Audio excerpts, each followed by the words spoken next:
And a warm welcome to one and all. This Coffee with Scruff is an interview that I did with Investing Expos. Caught up with Simon and his merry crew, so it's a little salute to you and thank you for reaching out to me.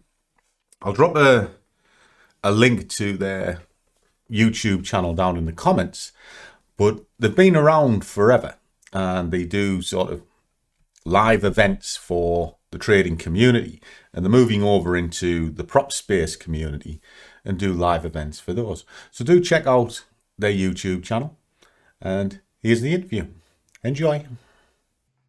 Okay, welcome, and this is our episode 4 of the Propcast podcast. My name is Simon Campbell from Investing Expos. I'm joined by my colleagues Michael Bookbinder from the Prop Association and Tony Williamson from Prop Traders Club. And we're delighted to be joined today by our special guest, Gary, the Scruffy Trader. How do you do, boys? Good afternoon, guys. Thank you for joining us. No, you're more than welcome. More than welcome. So, as we were just discussing off air, Michael, myself, and Tony are joining forces to present the UK's first dedicated prop trading expo, a live in-person event in London in the middle of May in central London. And we've come together, we've gone out to meet a lot of educators and influencers and traders out there, and we're really keen to showcase the best of the prop firms, because there's a huge growth going on in the industry at the moment.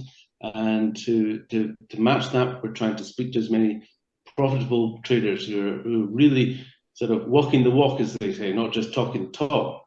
And of course, you've come to our attention, Gary, which is great, and we have some mutual friends in Steve Ruffley. If you're watching, hi Steve. Indeed, he's a character and a half. Love him to bits.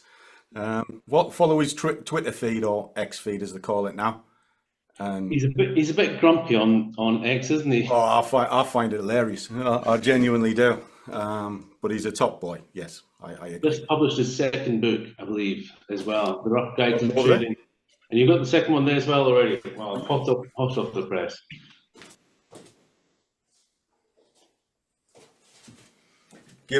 We'll give him a little plug, shall we? You want your technical stuff? There's Ruff. There is. And if you want the way he speaks, Pro Real Guy. Excellent books. Really good books. If you're No, mine's not there. I've got one as well. Oh, it's fantastic. So, Gary, yes. We don't want to take up all your time, but what we do want to try and do is build up a collection of these recordings and share them with our communities and put them on the website and make sure people understand exactly what we're trying to do, which is to understand how traders work. If you're coming into the market and you don't yet trade, it's a great opportunity to find out how a real trader conducts his day, what sort of tools he uses, what sort of strategies you might use. It can be quite bewildering to a new trader. And I've watched some of your videos on your YouTube channel. Quite frankly, they're fantastic, because I think you do give us sort of a very real connection. And I see you talking to everybody very casually. And I'm not surprised that the channel has grown, as you say, organically, yes, through word of mouth, really. It's a very great style that you've got. So congratulations on the... Oh, that's very kind. I'm never going to be Steven Spielberg. And there'll never be a script. Better. And all I ever do with those, I'll kind of tell you where it came from. Many moons ago, when sort of you're trading one thing and another, I keep journals quite a lot. I'm heavily into journals. Now, I keep them on a spreadsheet, but writing something down's fine, but I've got a memory like a sieve. So I used to screen record all my trades, and I wasn't looking for the winners. I was looking for where it went catastrophically wrong. And instead of because when you back test, you're always looking at a perfect scenario. So I wanted to find out in real time how I was going wrong. And that's where it came from. So I used to video record my screen, and then when it went wrong, I could play it back and go, do you know something? You were an idiot. Why were you going in there? That was a gamble, it was a punt, or it was whatever. You didn't follow your rule set. And that's where it grew. And then a friend of mine was saying, you should put that public. And I was like, what for? And he's going, people would be interested in that. What, me? Screaming and bawling on a camera? I don't bloody think so. He says, trust me. And that was 5, 6, 7 years ago, maybe. You had to edit it a little bit. If it was just for personal use, you're berating yourself. I certainly berate myself, all right. I mean, I'm old school, so I swear like a trooper. I get annoyed. I get out my box from time to time. But that's where the YouTube channel came from. It's a visual representation of my journal. And then it's grown into what you kind of see today. To share with the rest of it, which is fantastic. I mean, let's just to set the scene. What is your preferred market? Are your Forex is your preferred? Forex and indices is my predominant, but I'm looking mainly at the majors. So it'll be pound JPY, pound US. Pound US is a bit slow at the moment, so I'm more inclined with pound JPY. I trade the DAX a lot. Okay. I do like the DAX. Of the indices, that's the one that I gravitate to the most. Gold pairs I trade, and that's about it, unless something really gets sort of on my radar. But I stick to a simple basket. US JPY is maybe something else that I look at. Now, I do follow a window of the world because I look at correlations between products as well. So I'm looking for gold spikes. If that comes into a US JPY, I might see an opportunity there. Well, if the US is moving down because the gold is pushed up on a correlation, it's naturally going to filter over into the pound. And if it's filtering in the pound, that'll filter into the FTSE, or it'll filter into euro, and that'll filter into the DAX. So sometimes you see me with lots of different screens on. I don't necessarily trade them, I just watch them. And I'm looking for a movement to see if it impacts something else. But I genuinely stick to the same sort of core products, which is pound JPY, DAX, gold. This week I've done Bitcoin. I'm not a lover of crypto. And I only did it for the guys in the group that I look at because they're really interested in it. Because obviously in the UK, you've got to be a bit careful with trading derivatives with crypto. I mean, this strategy of looking at the different markets and the currencies, how it can affect the indices in one country and another. Is this something that took you a long time to master? It's been about, I think you said about 20 years as a trader. 20 years. I started, right. I didn't set out to be a trader. I didn't even know what a trader was when I started. If we roll the clock back to when I was a younger man, I'm 54 now. We go back to when I'm 29, 30. I worked for the blue chip sector, medical company. I did reasonably well, and I was reasonably high up as an account manager. And I thought to myself, I can't do this for the rest of my life. I don't like the internal politics. I'm one of these people that doesn't really like being told what to do too much. I want to work for myself. And I had that epiphany when I was sort of 29 and 30, and I wanted to work for myself. And I ended up setting a business that was mail order. And it was just small, but it grew. And at its height, it had 19 employees, and it had a multi-million turnover. Now, when you get to that size, and it took a few years to get up into sort of the mid-2000s, you don't buy from the local wholesaler anymore. You outstrip your supplier, and you end up having to buy overseas. Well, my route into trading was kind of somewhere in the middle of that, because you start with a wholesaler and you end up going to a distributor. And we were one of the biggest clients for that distributor, and I'm there. And I'll give a little salute to Pete, because I still speak to him every so often. And I'm trying to get the price down on some goods. I'm buying quite a substantial amount. And he's going, I can't do it. Like, what do you mean you can't give me a discount? I'll buy more. He says, I can't do it. The exchange rate's against me. And I'm like, what's that got to do with me buying a container of plastic injection molds? It doesn't mean anything. But I had a guy work for me who was a retired bank manager, and a friend of my father's, played golf and all that, and that's how he come to work for me. he was in the meeting and he turned around and he says, do you forward purchase? And he goes, yeah, we do. And we got it wrong. And it was the worst thing in the world. He could have told somebody like me.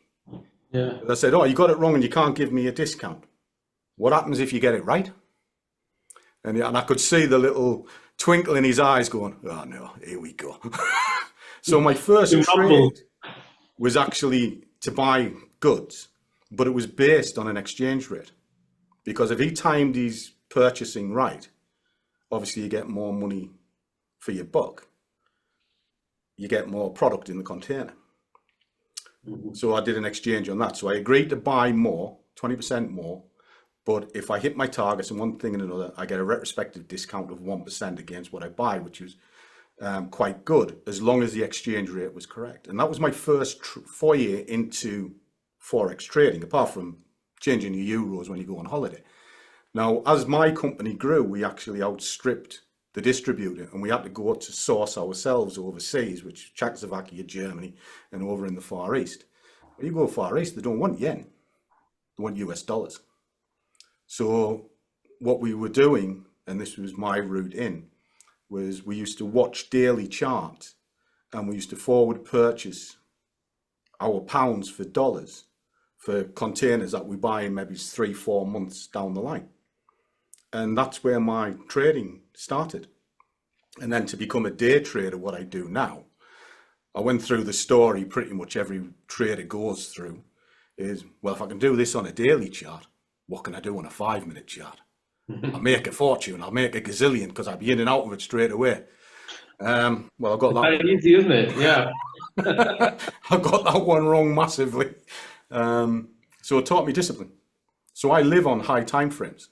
I do what you can call it all time frame trading, because I hate this narrative of where you look at a 15-minute chart, you put a 200 moving average on. If it's above it, you buy it. You blow it, you sell it, and then you drop onto a 5-minute chart and you find that trade. I don't think that exists. I think you have to see the big picture. So I'll look at a monthly. I'll look at 3 baskets. So I'll look at a monthly, weekly, daily, and I'll see what's happening here to get a narrative of the deep trend. And that's what the bigger boys are looking at. That's where the big money seems to play quite a lot.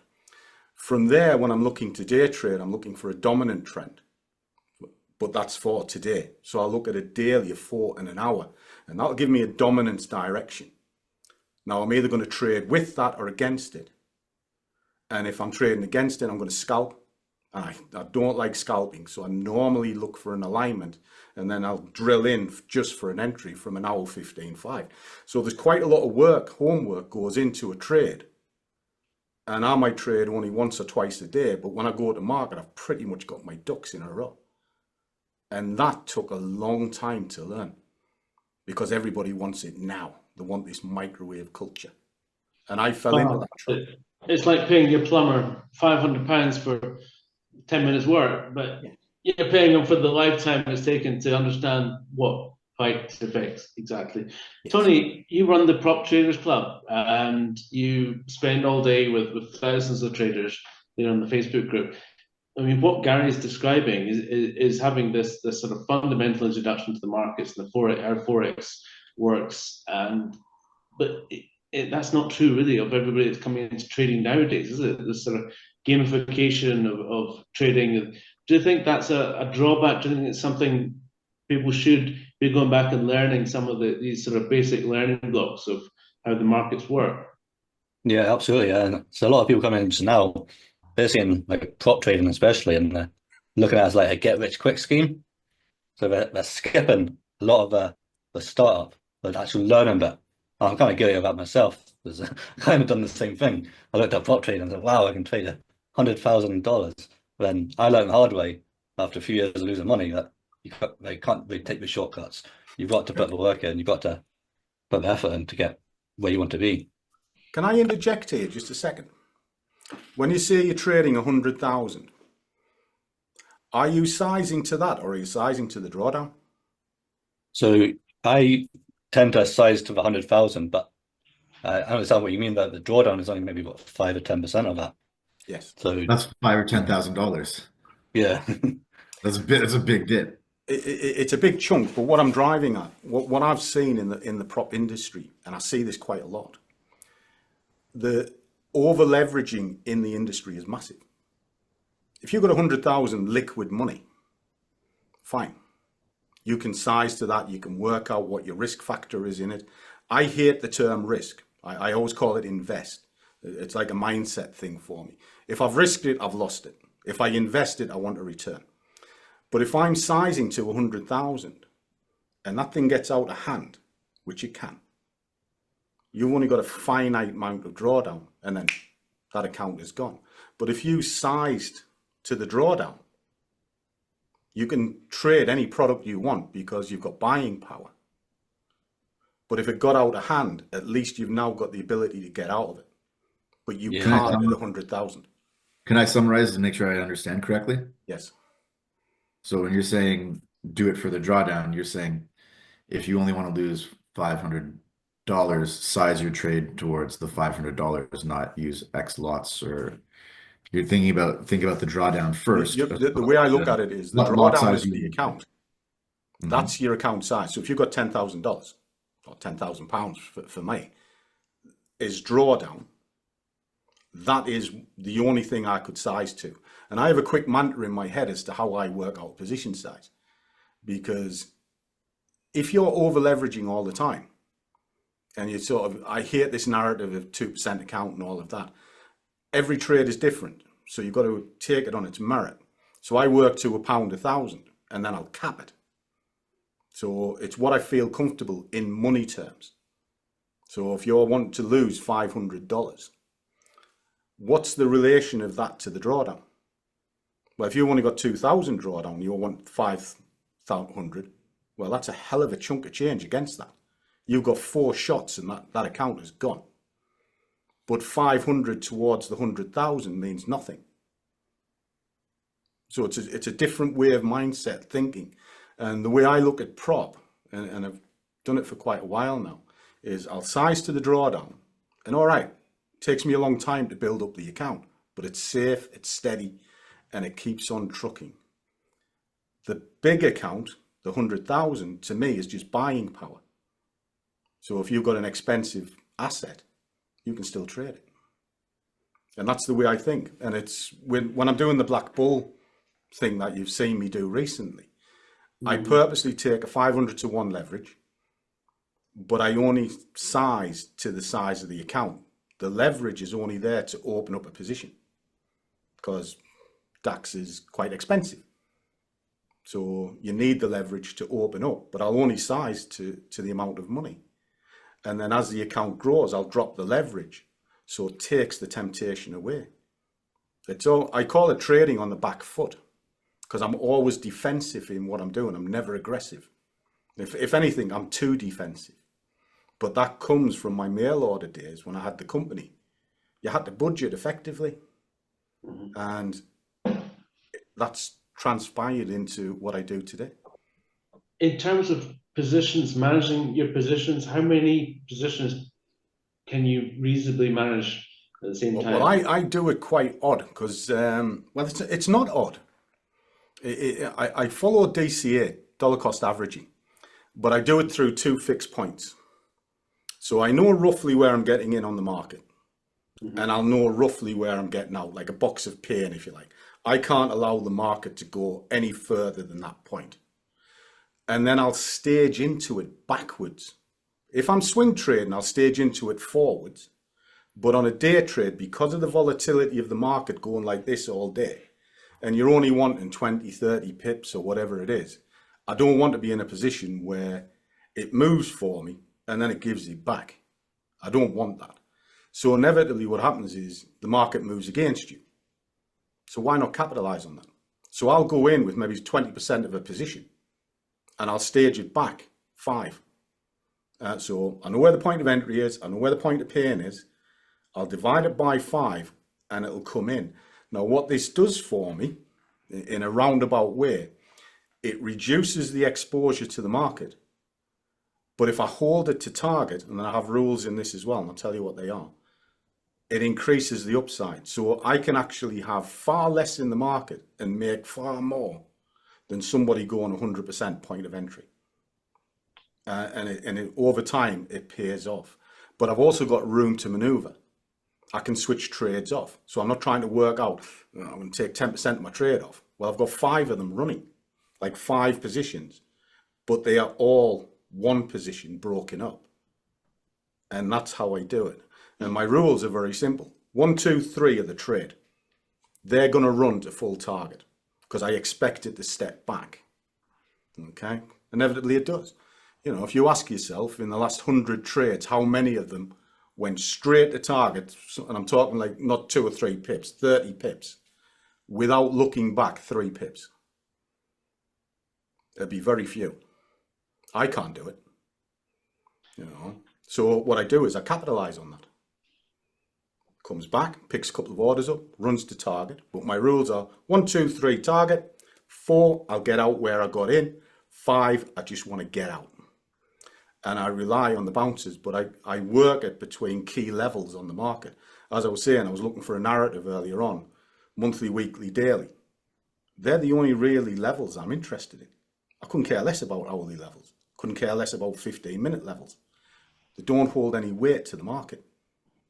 So I look at high time frame, superimpose a fib on it. Fib repeats in nature as it does with mathematics, because it's just a ratio of numbers, and that's all a chart is, a ratio of numbers. I know where the key points are. And that brings structure to what I do on a daily basis. It gives me an entry, it gives me an exit. And then all I have to do is capitalize on that. That's brilliant. I mean, for those that are not yet trading, I imagine some of these phrases that you're using and banding about drawdown and fibs, it might be blowing your mind thinking this all sounds really technical. But I can narrow it down. It's a language that you speak and traders speak every day, and actually what you're saying is pretty simple and logical. But what do you think the biggest challenge is, though, because you must meet new traders every day through the channel? I do. What is nowadays, what is the biggest thing that they seem to have a problem with? Is it over expectation? Definitely, or is it not that's enough? number one. Yeah. Over expectation with limited funds. Now, there is another one, and it's a phrase you'll hear me say. When I've been on the stage speaking, I always make this point pretty hard. Your desire to trade should never outweigh the reason. Because clicking that mouse is as easy as can be. Yeah. I can get into a trade just by flicking a coin. It's what you do after it. You've got to manage it to a positive or negative expectation. But why were you pressing the button in the first place? I mean, that conversation we had sort of preamble before we started recording, and you were explaining how you look at all different markets, Yes. the Forex markets, the indices and the stock markets, and you see how changes in one market can affect the other market, affect currencies. Is this something that you would recommend traders to really get a grounding in? Yes and no. What I would certainly say is you can be a specialist in one product, and there's nothing wrong with being a specialist in one product, but you've got to ride it through thick and thin. Some days it's not going to give you something, and this comes back to the desire to trade shouldn't outweigh the reason. Because what if it's thin and there's nothing going on today? You'll force a trade. And that's your over expectation, because everyone tells you you're going to be a gazillionaire pressing the button a few times. So how do you do that? Well, you've got to be in the market, so therefore you've got to press the button. No. If there's nothing there, sit on your hands. I'll wait 6 hours for a single trade. I check at the top of every hour.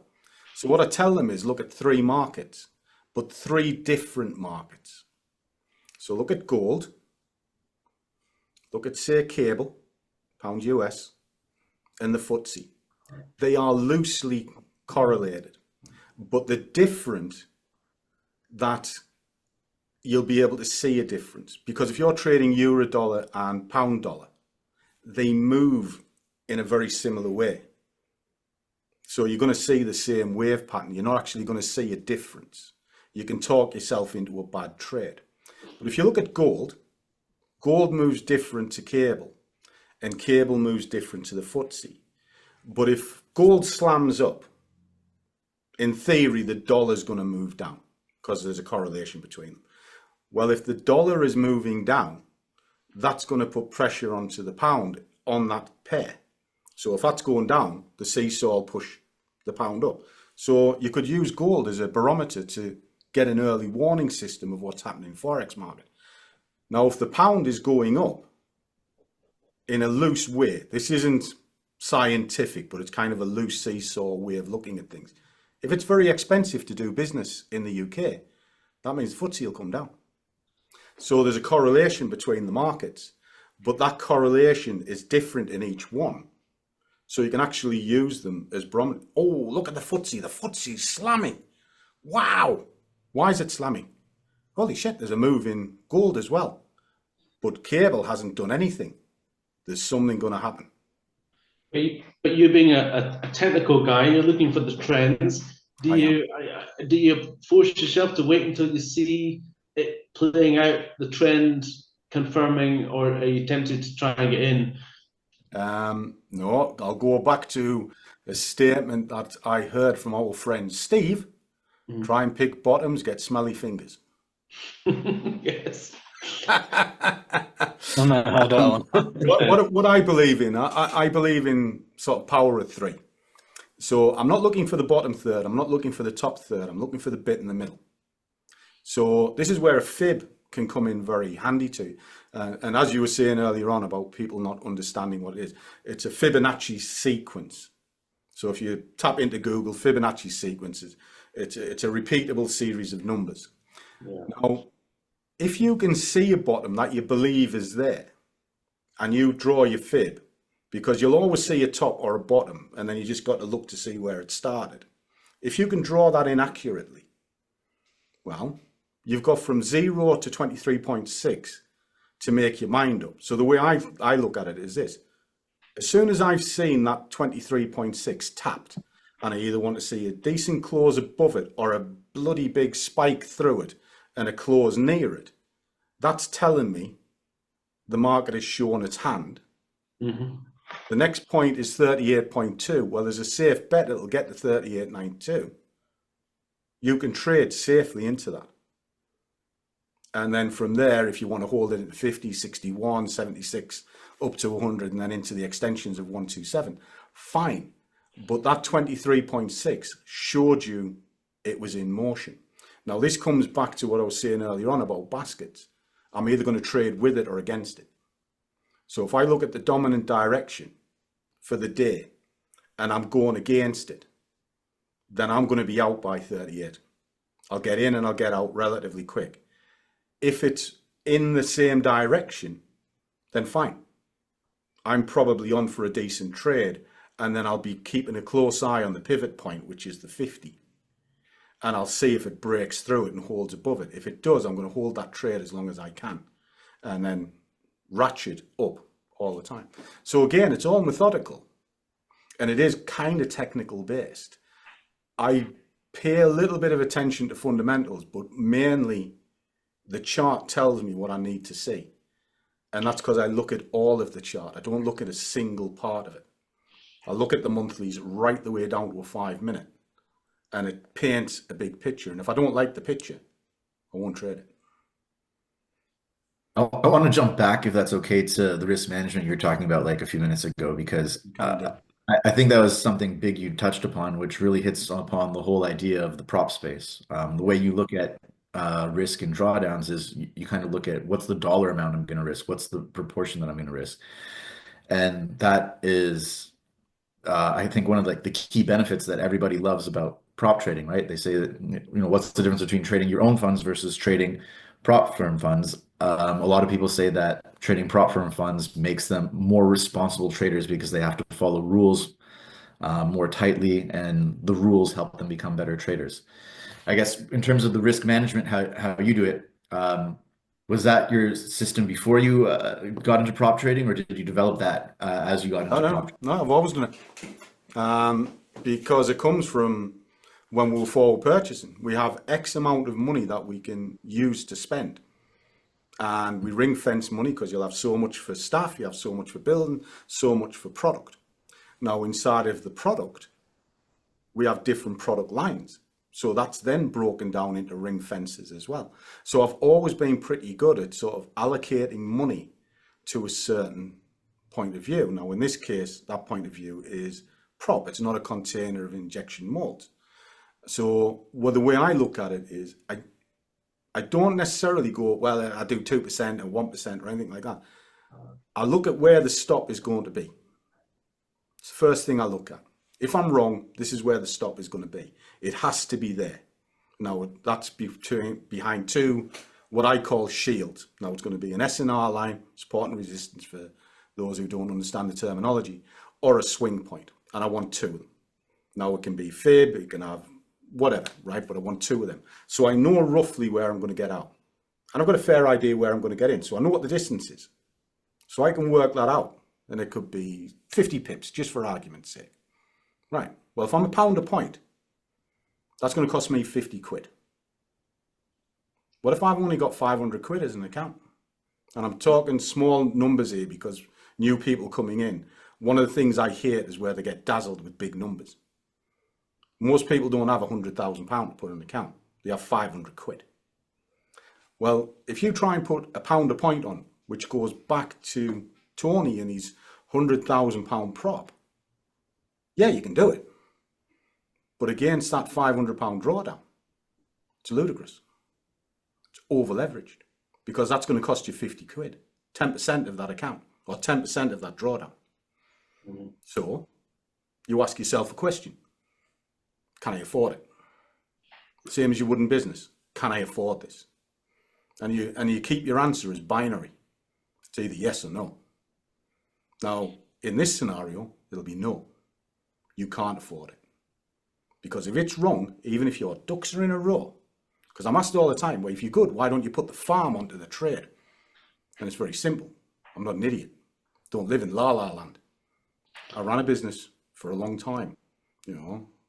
I was managing director for 17 years. So I understand you've got to plan these things out. And this is how I do it. And planning comes from a pound note, not la la land.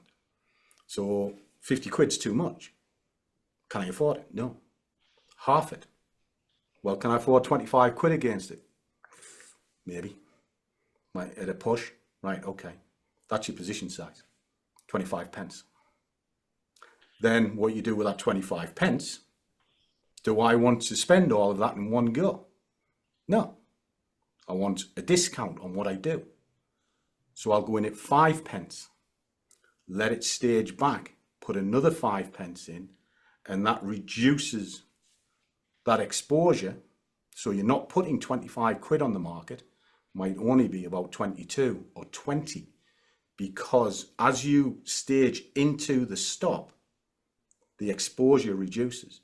Because the top one will be the most expensive, second one will be cheaper, third one will be cheaper, fourth one cheaper, and the fifth one costs you virtually nothing. And then you follow your rules. And then that way you're constantly trading from a nice, calm point of view. But you go in at 50 quid and that thing goes against you, what happens? You panic. Please get me out. Please get me out. And as soon as it goes 10 pence past your point of entry, you get out, you go, oh, thank God for that. But if you staged into it and you got out where you got in, you still got paid. Well, that one's blowing your minds, hasn't it? It really is. Gary, if you can't afford, then prop offers solutions for people with small accounts. It does, but what I'm driving at is, when I say can I afford it, I mean can you afford that particular trade on the amount of money you're going to put on the desk? Right. So in that case, if it's a pound a point and it's 50 points away, it's 50, that your cost to trade is £50. Because if it hits the stop, it's going to cost you 50 quid. So you've got to ask yourself, can I afford that? And what I mean is you afford it against, say, your £500 balance. Well, that's stupid because it's over leveraged, isn't it? So you can't afford it. But if I was to say to you, even if you've got quite deep pockets, does prop still offer a more sensible way forward? Why risk? Right, we're talking a different conversation. Yes, it does. Is it the lifeline for a wage? I think the jury's still out on that one, because obviously we had the effects a couple of years ago where prop industries just disappeared overnight, and you could have quite a substantial amount of money for payout ready and you would never see it. But if you've got it in your own brokerage and that brokerage goes bust, as long as it's got a decent license, you will get your money back. Like, I'm in the UK, so it's kind of guaranteed up to about 85,000, depending on the license that it's in. So what I think prop is wonderful for is it's a good vehicle to accelerate your own funds. I had to work and build mine up over a period of time because the prop industry didn't exist when I started. But now you could buy a prop fund under 200 quid. Yeah. There's only really one that I endorse, which is the fivers. You could do, I think it's $39 off the top of my head, a 2-stake challenge, pass 2 evaluations, and you get your funding. Or you could pay 260 and you've got 1 evaluation, or you pay 75, do 3 evaluations, and then pay a bounty on the end of it. And if you can trade and you get your payouts, well, the first one essentially pays for your first investment, your payment of going to market. Your second and third, why can't you put that into a broker and then use your own funds and build them up smallly, but then it's yours. And you're not tied to any rule changes, because the prop industry they do change their rules from time to time. Like, you're not allowed to trade on a weekend on some, not allowed to trade through news, all these different things they put in, daily pause limits. You have none of that with your own funds. But then it always comes back to what you were saying earlier on about how the prop space can make you a more disciplined trader. I would say you should be a disciplined trader before you press the button in the first place. If you've got no discipline, you'll find this game is really hard. The date today is the 21st of January 2025. Yesterday we saw President Trump inaugurated into the White House for the second term. Arguably the next 4 years are going to be quite unpredictable again. Could this be good for traders? Because the volatility is undeniable. Trump moves markets. He does. And then he's got his friend Elon as well. I think we're in a kind of a new era of trading, shall we say? Because I'm not a fundamental trader. Because I day trade, my feeling is this: unless I'm in the room, I don't know what they're thinking.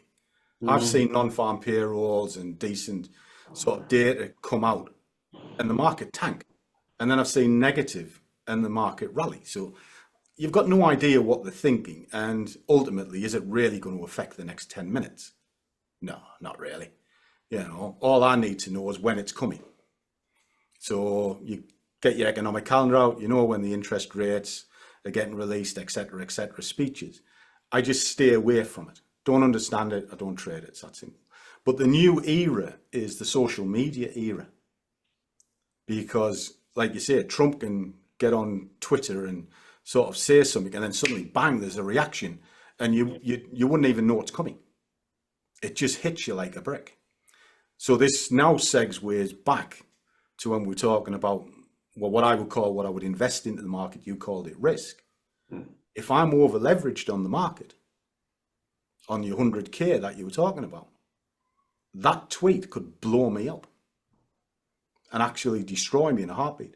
But if I've been sensible, then I've got room to maneuver and I can ride the noise out, because the markets are now very unpredictable. You know, just suddenly Elon decides, right, that's it, send his tweet out, or Trump has sent his tweet out, bash, in it comes. You know, and let's be honest, we don't know whether they're going to start a war or anything. At least before, it was relatively stable. Now anything could happen. Absolutely, absolutely. Yeah, I was expecting from the inauguration when he was saying drill baby drill, I was waiting for the price of oil to go down, but I think it's going to go up before it goes down. And like that's always the way it is. You think, because fundamental stuff is coming out, but like maybe it takes maybe it's already priced in, or maybe it takes a little while for it to like actually. That's kind of where my statement of if I'm not in the room, I don't know the outcome. Because I know the talk markets could be manipulated in one thing and another. And I don't think they can turn the tide on a river, but I think they could probably do it with a stream. And they'll manipulate the market to a certain degree. You don't know what they're going to be planning. So the only thing I can do is trade what I see. And that's where my technical skills come into it, because I can paint a picture that will tell me what's happening probably over the next 3 or 4 hours. And as a day trader, to me, that's gold. It suits me down to the ground. Could I tell you what's going to happen next month? Of course I can't. I can make a prediction, but I wouldn't hold myself to it. Yeah, I mean, I wonder if we'll get to the point where the markets don't react immediately to Trump tweets in the future because of the amount, the volume of them and things. I think people will start to take a little bit of what we call taking it with a pinch of salt in Britain. Yes. So who knows? That could be possible. Gary, another thing, just to pick up again, is your quite a humble approach to building wealth through trading. And by the way, we're not giving any financial advice on the podcast, but the way that you bank your profits from trading and reinvest into a fund, is it a tracker fund? It is. You're talking about my Vanguard account. That's right. Yeah, it's an index tracker. And what I do with that, anybody that's in business knows you don't rely on a single income stream. You try and get multiple income streams coming in. And that's why I trade a couple of accounts, prop, day trade account, swing account, these sort of things. But I also save the change. Most banks will do this. You buy a cup of coffee and it'll round it up to nearest pound or nearest fiver. That goes into a separate bank account. I use a cashback thing. So my good lady who sits here, who could shop for England and does, because that's exactly what's on there now, because she's mental, uses the cashback app, gets 2% back of everything. So you buy something on Amazon, you get 2% back. That all goes in that bank account. I put that into an all cap. And my theory behind the all cap is this. I use a FTSE all cap, and I'm not a financial advisor, so don't take this as gospel. It's my own personal thing. I'm not a stock picker. I'm not very good at picking stocks. So if I use a global all cap, it's 7,000 of the best companies around the world. And it's a case of buy the haystack, not the needle. And it does quite well. And then I feed into it from my trading profit. So if I trade for a wage and I have it capped. And then when it's above that wage, I might have a treat, go on holiday or something. But the surplus money, I dump in there. And what that does for me, it grows on its own and it's feeding in. And if I ever need to increase or sort of take some money from my trading funds, and you want to get a gauge of how big my trading account is, that's it. Because I only hold in the broker what I need to open up a trade. So if I only need sort of 50,000 for margin, I'll only hold 50,000 in. I'm not going to put 150,000 pounds in it. And I keep the bulk of it in there. So it's like 100K. It's management tool in itself. Save you better than the farm, as it were. Which is and there's another reason behind it, because I've been through it and I've done it. I lost a colossal amount of money 2015. It's one of the best lessons I ever had. I was arrogant, and I know I was arrogant. I was top of the tree in the company. No one was telling me what to do, and I did quite well with the markets. Went away on holiday, 3 days, and it was a time when the French elections were on, but I was short on the DAX at the time. And I went to Portugal for 3 days. And when I came back, 18 grand had disappeared because the market had gapped up on a Sunday night. I didn't come back till Tuesday. And instead of filling the gap, it kept on going. And it just, this is before the times of where margin calls are now, took the whole lot, wiped it out. And that was the best lesson I ever learned. Yeah. So that's why I don't keep as much money in my broker. I only keep in what I need to open up the position and service that position. The rest of it is held in there. And then if something goes catastrophically wrong, I physically got to refund that trading account. So it slows me down and it makes me ask the question, can I afford it? Brilliant. Very, very good lessons. Expensive, but they've probably paid for themselves since then. They do. Yeah. They do.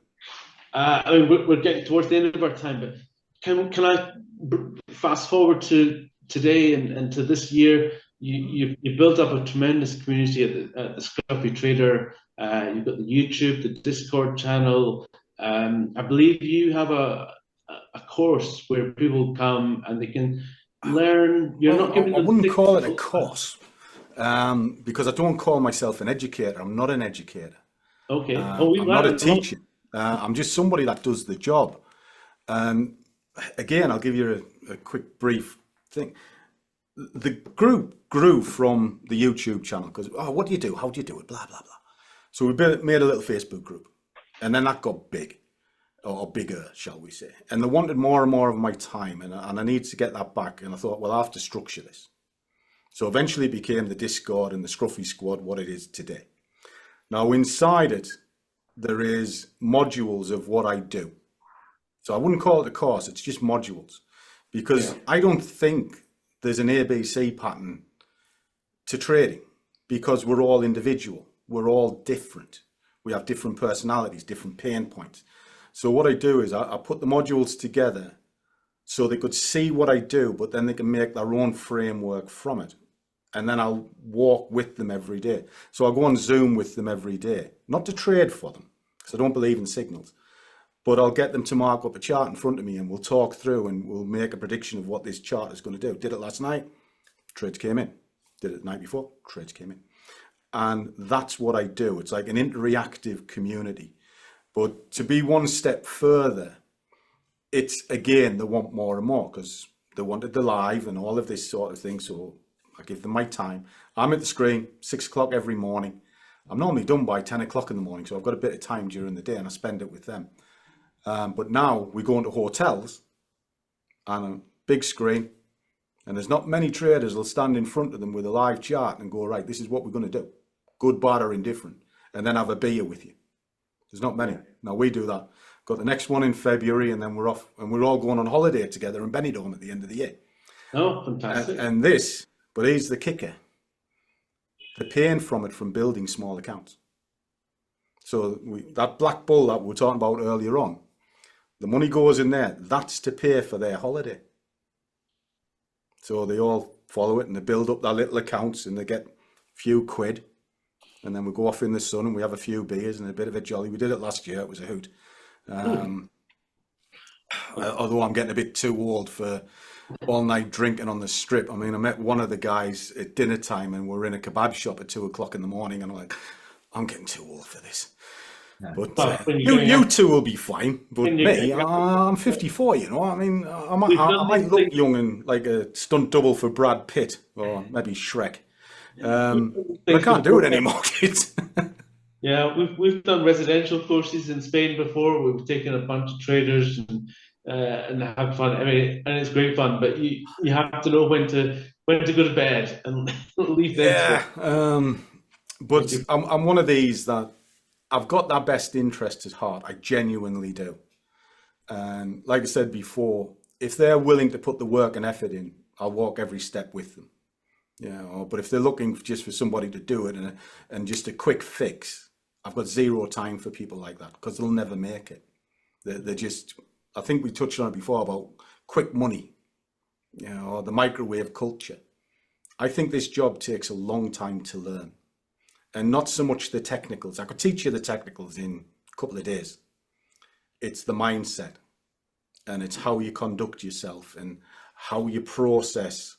Well, this is going wrong. What do I do? How do I get out of it? How do I get into it? Do I get into it with just press of a button, or do I do my homework first? They're things that nobody ever talks about, and I put a lot of emphasis on that. Fantastic. Well, congratulations, Gary. So I think you're helping a lot of people achieve their dreams and get holidays in Benidorm that they thought they might not be able to afford. So I genuinely do, and it does put a little glow on my heart. Stone at the end of it all, that would be something, even that would be something to be very proud of. So congratulations. Well done. Keep going. We've taken up far too much of your time. I'm obviously going to pester you to come and speak at one of our events in London. Oh, okay. At some point this year, it'd be great if the dates work out and you're willing to come down and join us. It'd be absolutely terrific. Well, it's only a train ride away. It's been a real pleasure to meet you and get to know you a little bit better, which is tremendous.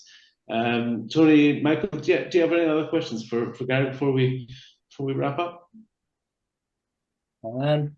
Good. Which model do you like most of the fivers? Which would you suggest? I know you mentioned 3 of them. Yes, there is. You've got the boot camp, which is a 3-step process. You've then got the high stakes, which is a 2-step process. But the one that I prefer is what they call hypergrowth. It's a 1-step, and I'll kind of explain why. The others have certain rule criterias inside them. And for me, I think a trader should be free to trade the way they choose. And it's kind of why I like Darwin X as well. I know the guys in Darwin, you do what you want. That's what that first one is. So the hypergrowth, you trade the way you want to trade. It's one evaluation. So they'll give you a figure that you have to hit. It's normally about 10% of the initial fund. Once you hit it, you fund it. That's it. And then every 14 days, you get your payout, or you can request your payout. You could leave it in if you want, but you can request your payout. And then every 10% or so, you go up the scale. So for me, that's the one, simply because it gives you the flexibility as a trader to be you. You're not constrained as I've got to do 0.5% over 3 days. I've got to stay within 2% rules, all of these sort of things. You trade the way you want to trade. Thanks. Yeah, sounds good. Where on your website would be the best place to go to find out about all these companies that you work with? Darwin. Well, if you go to thescruffytrader.com, okay, you'll find my contact details and one thing and another, and you'll find a couple of links there for them and a little blurb about them. I don't jump from company to company, and I only talk about companies that I personally use. I'm offered every day, endorse this, endorse that, and they offer me a lot of money. And I always say no. I say thank you, but no. I don't know you, and my soul is not for sale, because I earn from my trade, and anything else I do it just to help the guys in the Scruffy Squad. And I can see that you're very active on the YouTube channel. You're replying to all the people on there, so that must take Every up single one of them. a bit of time. Yeah. Again, old school. I always think if you take the time to contact me, even if you email me or WhatsApp, I'll take the time to answer it. And I've had people while I'm sitting in McDonald's come up to me and go, "I've seen you." And I'm like, "Really? Do I owe you money?" Right? And they go, "No, I've seen you and I follow you." And I'll sit and I'll have a coffee with them. I won't shun them away. I think if somebody's taken the time to acknowledge me, I should be polite and take the time. That's the price of fame. Have you ever been offered a free Big Mac yet, though? No, I haven't. The thing is, I always end up getting the bill, to be honest. But I'll tell you a little thing before we head off. When you said price of fame, I don't think I'm famous, you know. I mean, but it's amazing how many people do recognize you. I've tapped every holiday I've been on. Somebody's recognized me, whether it's in an airport or anything. But the worst one I ever had, I was at a urinal in a toilet, then somebody tapped me on the shoulder, and I'm like, hello? And he goes, I know you, can I just ask you? And I'm like, well, I'm a bit busy at the minute. As long as they wouldn't want to ask you about your position sizing. I think you'd have to ask Winky about that, but it ain't very good. It's definitely in drawdown. We're definitely going to wrap it up there. Zip it up, should we say. Okay, listen, thank you so much. Can't say anything right at this point, Simon. It's all right. Don't worry. I'm an open book. I've got a terrible sense of humour. But I'm right there with you. Great. Listen, Gary, Scruffy Trader, thanks very much indeed for your time today. Tony Williamson at the Prop Traders Club, Michael Bookbinder at the Prop Association, thank you all for joining us. Hopefully we can all meet face to face at the Prop Trading Expo in London in May 2025. We'll put that together. But in the meantime, I hope this has been enjoyable for you as it has been for me. Learned a lot, so I appreciate you spending the time, Gary, today. We'll wrap it up there. Thank you. Thanks for having me. Bye. So long, boys.